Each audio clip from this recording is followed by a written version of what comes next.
খেতে পারে না। আর এই ঢিল 90% মানুষকে দেওয়ার জন্য গণতান্ত্রিক প্রক্রিয়ায় আমাদের দেশ নায়ক জনাব তারেক রহমান, দেশ নেত্রী বেগম খালেদা জিয়া, জাতীয়তাবাদী শক্তি তথা আইনজীবী এদেশের সমগ্র জনগণকে নিয়ে আজ গণতন্ত্রের জন্য সংগ্রাম করছে।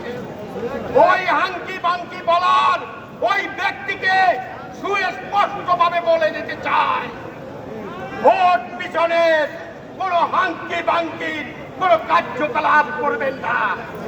কি মিরাকাল ব্যাপার, 11 তারিখের পরে ঢাকার চেহারা পাল্টে দেবে আর স্বৈরাচারী ভেসে হাসিনার গুপ্ত ঘাতকরা এখন 13 তারিখ আবার ঢাকার প্রেক্ষাপট পাল্টে দেওয়ার জন্য আবার এখানে